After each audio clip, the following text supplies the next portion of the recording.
यीशु मसीह गधी पे सवार होकर ही क्यों आते हैं? होसाना का मतलब क्या होता है और इसे पाम संडे ही क्यों कहते हैं? खजूरी का रविवार ही क्यों कहते हैं? इन सब चीज़ों के बारे में इस वीडियो में हम देखेंगे। तो हमें फॉलो कर लीजिए, चैनल को सब्सक्राइब कर लीजिए। और कोई टॉपिक है जिसके बारे में आप जानना चाहते हो तो कॉमेंट में लिखिए, हम कोशिश करेंगे कि आपको उसके बारे में माहिती दे। अगर हम उस समय की बात देखें तो जब कोई राजा युद्ध करने जाता था तो वो घोड़े पे सवार होके जाता था, और जब कोई राजा शांति के लिए जाता था तो वो गधी पे सवार होके जाता था। ये चीज़ें हमें न्यायियों के पुस्तक में और दूसरे शमूएल में देखने मिलती है। और हम जानते हैं कि यीशु मसीह शांति कराने के लिए आए थे, इसके लिए वो गधी पे सवार होकर आते हैं। और अगर हमें इसे और गहराई से समझना है तो हम रोमनों की पत्री उसका 5वां अध्याय और 10वीं आयत पढ़ सकते हैं। इसमें हमें परमेश्वर का प्यार इंसानों के प्रति जो है वो हमें समझ में आता है, क्योंकि कोई भी इंसान अपने आप से पापों की माफ़ी नहीं ले सकता। केवल और केवल परमेश्वर यीशु मसीह का बलिदान और उनका पुनरुत्थान ही ऐसा है जिसकी वजह से हमें अपने पापों की माफ़ी मिलता है। हमें उस पर विश्वास करने की ज़रूरत है, और जब हम इस पर विश्वास करते हैं तब हम परमेश्वर के पुत्र पुत्री बनते हैं और हमारे जीवन में सच्ची शांति आती है।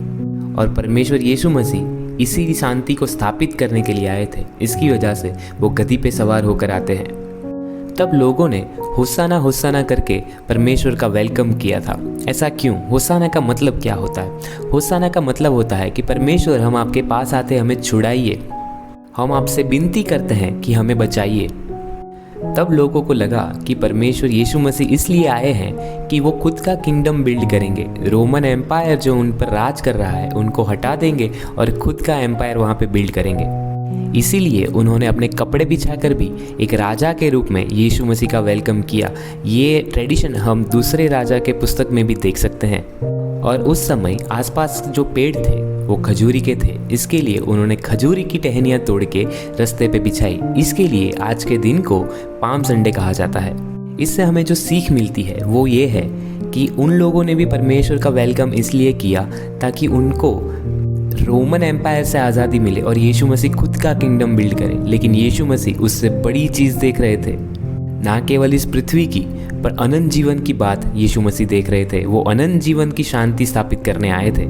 इससे हमें ये सीख मिलती है कि जब अब यीशु मसीह के पास जाते हैं, प्रार्थना करते हैं, तो हमें केवल और केवल अपनी आर्थिक चीज़ों के लिए, भौतिक चीज़ों के लिए, दुनियावी चीज़ों के लिए प्रार्थना नहीं करना है, लेकिन सबसे पहले हमारे जीवनों में आत्मिक शांति हो, परमेश्वर के साथ शांति हो, हमें आनंद मिले, हमें तारण मिले, हमें मोक्ष और मुक्ति मिले, हमारे पापों से हमें छुटकारा मिले। इसके लिए परमेश्वर से हमें प्रार्थना करना है।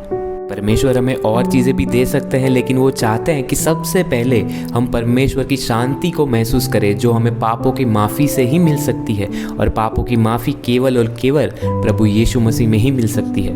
और एक और बात जो हमें सीखनी है कि जिन लोगों ने होसाना होसाना करके परमेश्वर का वेलकम किया, एक वीक के बाद, कुछ दिन के बाद, 4-5 दिन के बाद ही उन लोगों ने ही बोला कि इसे क्रूज पे लगा दो, इसे क्रूज पे मार दो। कई बार हम भी ऐसा करते हैं कि हम परमेश्वर के बहुत गाने गाते हैं, बाइबल पढ़ते हैं, लेकिन जब हमारे जीवनों में कोई कठिनाइयाँ आती है और परमेश्वर उसे दूर नहीं करते, तो अब हम भी बोलते हैं कि इसे क्रूज पे चढ़ा दो। तब हम परमेश्वर की योजना नहीं समझ पाते। तो हमें पाम संडे से ये सीखने मिलता है कि परमेश्वर चाहते हैं कि हम पहले उसके तारण के अनुभव में आए, हम मुक्ति के और शांति के अनुभव में आए, हम परमेश्वर की बड़ी योजना को समझें, और कुछ भी हो जाए हम परमेश्वर के पीछे चलते रहे। और ये बात भी हम याद रखें कि जब परमेश्वर वापस आने वाले हैं तब वो गधी पे नहीं, वो घोड़े पे सवार होकर आएंगे, तब वो युद्ध करने आएंगे। तो पाम संडे के दिन हमें ये सोचना है कि मैं कहाँ पर होऊंगा उस दिन, क्या परमेश्वर मेरे से युद्ध करेंगे या मैं परमेश्वर के साथ होऊंगा। Thank you so much. आप हमारे पेज को सब्सक्राइब भी कर लीजिए, हमें फॉलो भी कर लीजिए, और कोई टॉपिक जानना चाहते हो तो हमें कमेंट में ज़रूर बताइए। Thank you.